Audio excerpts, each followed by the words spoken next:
Bismillah, Assalamualaikum warahmatullahi wabarakatuh. Alhamdulillah, anissa semuanya.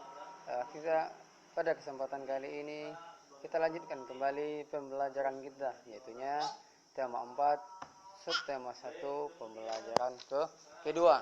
Semalam kita sudah belajar tentang ya, tentang apa?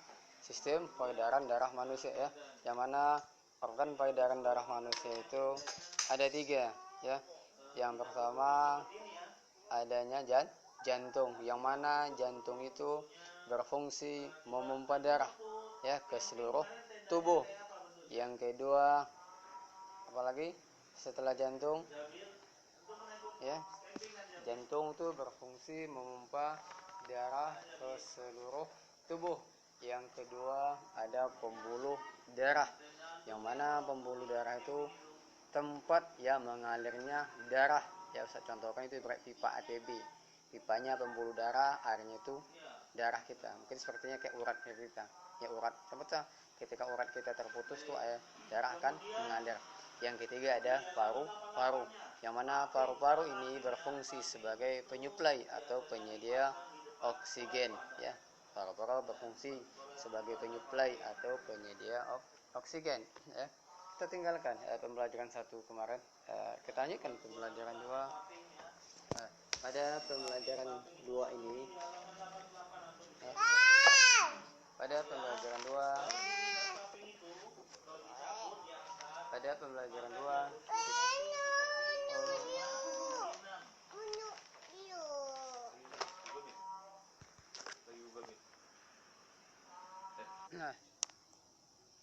pada pembelajaran 2 ini kita akan belajar itu ada 3 pelajaran, yaitunya ada bahasa Indonesia, ada IPA, ada SBDP. Adapun bahasa Indonesia ini menggali isi dan amanat pantun yang disajikan secara lisan dan tertulis dengan tujuan untuk kesenangan. Intinya di sini kita akan belajar bahasa Indonesia tentang mencari tahu amanat dalam sebuah pantun. Adapun untuk IPA-nya, pelajaran IPA kita akan belajar, akan mengetahui tentang organ peredaran darah ya, dan fungsinya pada hewan dan manusia, serta cara memelihara kesehatan organ peredaran darah, sama dengan lanjutan pelajaran 1 yang kemarin. Yang ketiga SBDP. SBDP-nya ini memahami tangga nada ya, ini seperti yang sudah berlalu. Tangga nada diatonis minor dan tangga nada diatonis mayor. Oke, kita lanjutkan. Ya, kita lanjutkan saja. Oke.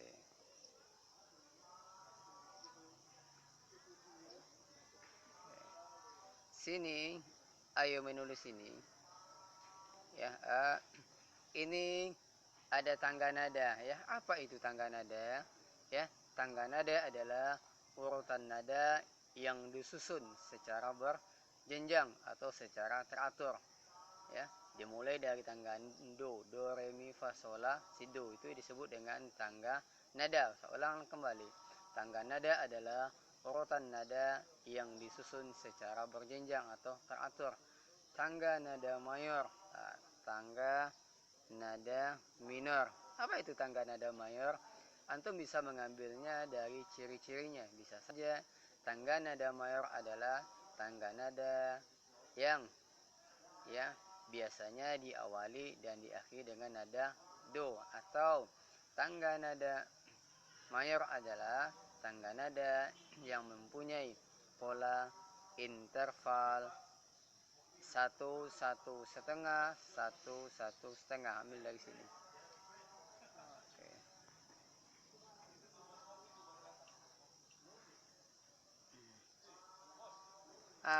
Tangga nada bisa diambil dari sini pengertiannya ya. Ciri-ciri tangga nada seperti biasa. Ciri tangga nada mayor adalah mayor ya, bersemangat, yang gembira, biasanya diawali dan diakhiri dengan nada do, dan punya pola interval. Interval ini artinya jarak ya, 1 1 setengah 1 1 1 setengah. Apa contohnya? Contohnya adalah maju lagunya. Ini lagu nasional, maju tak gentar, Halo Halo Bandung, dan Garuda Pancasila. Adapun ciri-ciri tangga nada diatonis minor, ingat minor, min, ya, minus, kebalikan dari mayor, ya. Ciri-cirinya pertama, kurang bersemangat, bersifat sedih, biasanya diawali dan diakhiri dengan nada la, mempunyai pola interval 1,5, ya, 1,1,5, 1,1. Contohnya adalah, ya, lagunya Syukur, ya, Tuhan, dan Gugur Bunga. Lihat di bukunya masing-masing.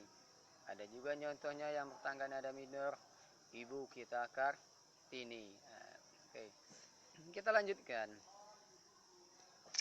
ya. Oke,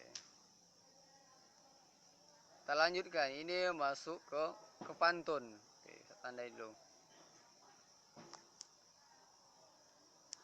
Nah, adapun yang Ustaz lingkaran tersebut itu merupakan sebuah pantun. Ustaz akan bacakan, ya. Bersinar terik sang matahari, bagai api panas membara. Rajin berolahraga bela diri, badan kuat, hati gembira. Ini tentang pantunnya berisi tentang, ya, menjaga kesehatan dengan cara berolahraga bela diri. Adapun di sini ada empat baris, ya.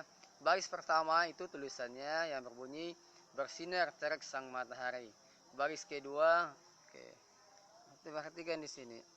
Sini ada, ya, baris ke satu. Ada di sini ada 4 baris, ya. Baris pertamanya bersinar terik sang matahari. Baris kedua bagi api panas membara. Baris yang ketiga rajin berolahraga bela diri. Yang keempat badan kuat, hati gembira. Ini pantun. Sebenarnya apa itu pantun? Pantun merupakan adalah puisi lama, ya, puisi lama yang merupakan isi, Ustaz ulang kembali, pantun adalah merupakan puisi lama yang mengungkapkan, ya, perasaan seseorang. Maksud di sini adalah tentu seseorang yang menciptakannya, seseorang yang mengarangnya. Pantun itu pada baris pertama, oke. Ini pada baris pertama dan baris kedua itu disebut dengan sampiran. Baris pertama bersinar terik sang matahari. Baris kedua bagi api panas membara itu disebut dengan sampiran. Adapun baris yang ketiga rajin berolahraga bela diri, badan kuat, hati gembira. Ini disebut dengan isi, ya. Saya ulang kembali, baris pertama dan kedua itu disebut dengan sampiran. Baris yang ketiga dan keempat itu disebut dengan isi pantun, ya. Bias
Nah, di sini ciri-ciri pantun ya. Ciri-ciri pantun yang pertama itu pantun bersaja AB-AB. Maksudnya AB-AB, perhatikan di sini ya. Baris pertama itu akhirannya I, matahari, berarti I ya. Baris kedua akhirannya membara, A. Ya, baris ketiga akhirannya bela diri, I. Baris keempat gembira, A. Berarti kan I A I A ini yang dimaksud dengan bersaja AB AB ya, bukan I A I A. Ini yang dimaksud dengan bersaja AB AB. Yang kedua, satu bait terdiri atas 4 baris. Nah, ini bersinar terik sama matahari itu baris pertama sampai baris yang keempat ya. Satu bait itu terdiri atas 4 baris. Yang ketiga, tiap baris terdiri atas 4 sampai 12 suku kata. Suku kata maksud di sini adalah bersinar, itu satu suku kata, terik satu suku kata, sang satu suku kata, matahari satu suku kata. Setiap satu suku kata itu dibatasi dengan spasi. Silakan antum hitung sendiri. Yang kedua, pantun terdiri atas 2 bagian juga. Yang pertama ada sampiran yang saya bilang tadi. Baris pertama dan yang kedua itu merupakan sampiran ya. Sementara isi merupakan kata-kata pada 2 baris terakhir ya. Oke, sini ini tadi ya, ini ciri-ciri pantun. Selanjutnya ini contoh pantun ya. Ini pantun kanak-kanak yang berbunyi, terbang rendah burung kutilang, hinggap di dahan sambil menoleh, hatiku senang tidak kepalang, ayah pulang membawa oleh-oleh. Sini ada contoh pantun kanak-kanak, pantun muda, dan pantun tua. Silakan untuk baca sendiri. Oke, kita lanjutkan. Mana tadi ini? Oke, ayo mengamati. Oke. Coba antum amati. Di sini ada 2. Ayo mengamati. Pertama di sini ada yang ini merupakan bagian-bagian jantung itu pada burung. Sementara yang sebelah kanannya itu sistem peredaran darah pada burung. Ini sistem peredaran darah pada burung ya, mendekati sama dengan peredaran darah pada manusia ya. Ternyata jantung juga mempunyai ya, memiliki 4 ruang ya. Jantungnya juga memiliki 4 ruang. Ini contoh vertebrata. Vertebrata itu hewan yang bertulang belakang atau bertulang punggung, juga mempunyai 4 ruang. Ada atrium atau serambi. Ada serambi kanan, ada serambi kiri atau atrium. Ada bilik kanan, ada bilik kiri ya. Ada serambi itu disebut dengan atrium. Ada serambi kanan, ada serambi kiri. Ada bilik kanan, ada bilik kiri yang disebut dengan ventricle.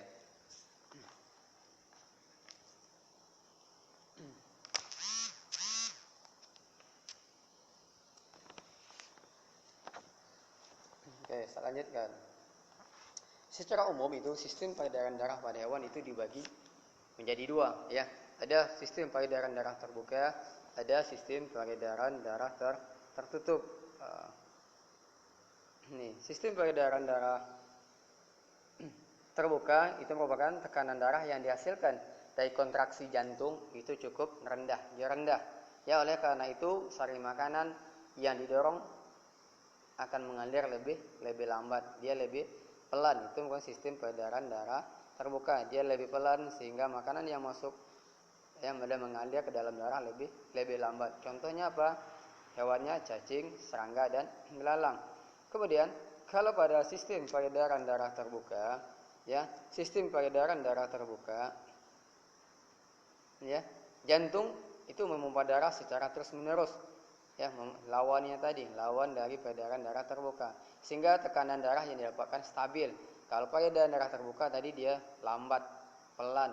Sementara sistem peredaran darah tertutup itu dia stabil karena dipompa secara terus menerus, sehingga hal ini akan mendorong darah keluar dengan lebih kuat ya, sehingga memasuki pembuluh darah dan memasuki organ jantung dengan baik. Ya, kesimpulannya kalau sistem peredaran darah terbuka itu dia darah mengalir itu lebih lambat, sementara sistem peredaran darah tertutup itu darah mengalir lebih cepat dan stabil. Oke, lanjutkan, kita lanjutkan pembelajaran ketiga. Di sini antum perhatikan, ada orang bekerja, ya, bekerja secara gotong royong, atau kerja bakti, atau kerja sama saja itu. Pada pembelajaran 3 ini kita akan belajar bahasa Indonesia, sama juga tadi, mengali atau mengetahui amanat dalam sebuah pantun. Sini ada juga PPKN, menghargai kewajiban, hak dan tanggung jawab sebagai warga masyarakat. Yang IPS-nya ada bahasa Indonesia, ada PPKN. Yang IPS-nya ini menganalisa, ya, bentuk-bentuk atau antum mengetahui contoh bentuk-bentuk interaksi manusia dengan lingkungannya dan apa pengaruhnya. Kita lanjutkan di sini. Ini ada contoh kait kerja bakti. Oke. Ini ya, pengertian kewajiban. Oke. Apa itu kewajiban? Ya, kewajiban adalah sesuatu yang dilakukan dengan penuh tanggung jawab. Salah satunya adalah kewajiban kita adalah sholat. Sholat harus kita lakukan dengan penuh tanggung jawab tanpa ada paksaan. Hak ini adalah sesuatu yang menjadi mutlak, ya. Ini hak. Hak adalah sesuatu yang menjadi mutlak, ya, sesuatu yang mutlak menjadi milik seseorang. Apa haknya? Kemarin kita sudah belajar. Hak hidup, hak mendapatkan perlindungan, ya, hak mendapatkan kasih sayang dan lain sebagainya. Itu adalah hak seseorang yang tidak bisa diganggu gugat oleh orang lain. Yang ketiga, tanggung jawab, ya. Tanggung jawab ini adalah tugas dan kewajiban yang harus dilakukan. Seperti itu contohnya antum. Apa tanggung jawab antum? Tanggung jawab antum sebagai anak adalah berbakti kepada kedua orang tua. Tanggung jawab antum di sekolah apa? Tanggung jawab antum kepada guru apa? Belajar yang baik dan mengerjakan semua tugas yang diberikan oleh gurunya. Perhatikan di sini, pada di semuanya manusia itu adalah makhluk sosial, ya. Makhluk sosial itu, ya, maksudnya adalah manusia tidak bisa hidup tanpa bantuan orang lain. Oke, perhatikan di sini. Ini kerja bakti. Kerja bakti yang dilakukan oleh warga itu merupakan bentuk interaksi manusia dengan lingkungan, ya. Apa akibat dari interaksi tersebut? Ya, tentu lingkungan menjadi bersih. Dan juga ini contoh interaksi, ya. Yang pertama ini ini contoh interaksi, ya, antar individu. Individu yang satu antara anak dengan ibu maksudnya, ya. Interaksi antar individu. Individu yang satu dengan individu yang lain, interaksi antar anak dengan ibu. Adapun yang kedua, ini merupakan contoh interaksi individu dengan kelompok. Individunya siapa? Guru yang berbicara. Kelompoknya siapa? Ya, para siswa atau murid. Yang ketiga ini merupakan interaksi kelompok dengan kelompok. Contoh main bola. Interaksi kelompok antara tim A dengan tim B, tim Indonesia dengan tim Malaysia. Bisa juga pemain bola, selain bola voli bisa bola futsal, bola voli. Apa lagi yang lebih dari 2 orang, ya, lebih dari 1 orang, itu kelompok. Mungkin volleyball, bola voli udah tadi, basket dan lain sebagainya. Oke. Selanjutnya, ya. Contoh interaksi antar individu itu banyak. Salah satu contohnya itu lagi dokter dengan pasien, individu dengan kelompok. Nah, itu seseorang ketika belajar mengaji. Nah, itu juga individu dengan kelompok, interaksi antar kelompok sudah Ustaz sampaikan tadi. Oke, perhatikan.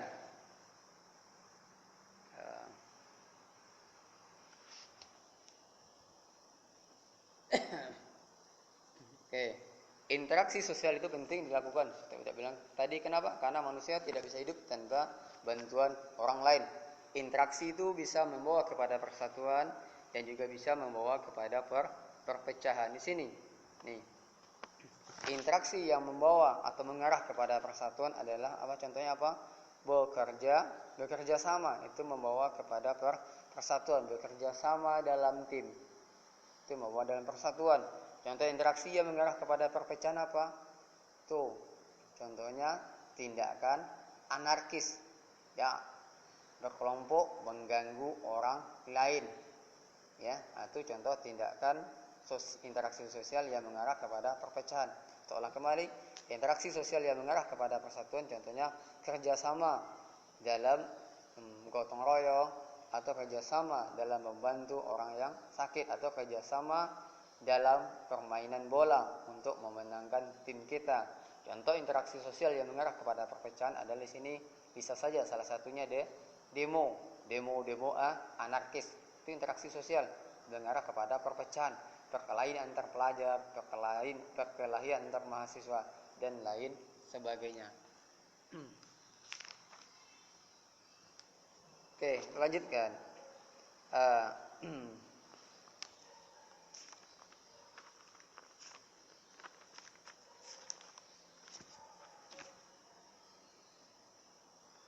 Perhatikan di sini. Di sini ada kota ini, upaya yang dilakukan warga masyarakat dalam meningkatkan pembangunan sosial budaya. Apa saja yang dilakukan masyarakat? Yang pertama tentu ada harus kerjasama. Yang kedua saling menghargai. Yang ketiga toleransi. Ya, perhatikan di sini. Saya akan jelaskan sedikit lagi. Ini masih ada pantun. Ini ada pantun. Turun ke paya memetik kangkung, hati senang dibantu si dia. Itu merupakan sampiran. Bergotong royong penduduk sekampung, hasil mufakat hidup bahagia. Itu merupakan isi. Apakah isi dari pantun yang baru saya bacakan? Isinya adalah dengan cara bergotong royong, ya. Dengan cara bergotong royong hidup akan bahagia. Ya. Dengan bergotong royong dan bermufakat, dengan saya ulang kembali, isinya adalah dengan bergotong royong dan bermufakat hidup akan bahagia. Saya lanjutkan kembali. Ini contohnya yang kedua, yang pantun yang selanjutnya. Oke, merah muda baju si bibi, di tangannya ada bayam seikat. Itu merupakan sambiran. Masalah harga datang bertubi, berkumpullah untuk bermufakat. Itu merupakan isi. Adapun sajanya AB ini IT, bukan IT ya, tapi AB. Maksudnya ya. Apa isinya apa isi pada pantun yang baru saya bacakan? Maksudnya adalah warga datang berkumpul untuk mengadakan mufakat. Sekarang tugas antum adalah silakan buat sebuah pantun, ya, hasil karya sendiri. Pantunnya boleh ya terserah, ya, tentang isinya boleh terserah ya. Pantun untuk anak-anak, pantun remaja atau pantun tua. Intinya pantunnya tidak boleh isinya yang bertentangan dengan syar'i, ya. Tidak boleh mencontek hasil karya sendiri. Nanti silakan dikirim ke Google Classroom. Hanya itu yang saya sampaikan, semoga bermanfaat. Saya tutup dengan doa kafaratul majlis. Subhanakallahumma wa bihamdika asyhadu an la ilaha illa anta astaghfiruka wa atubu ilaik. Assalamualaikum warahmatullahi wabarakatuh.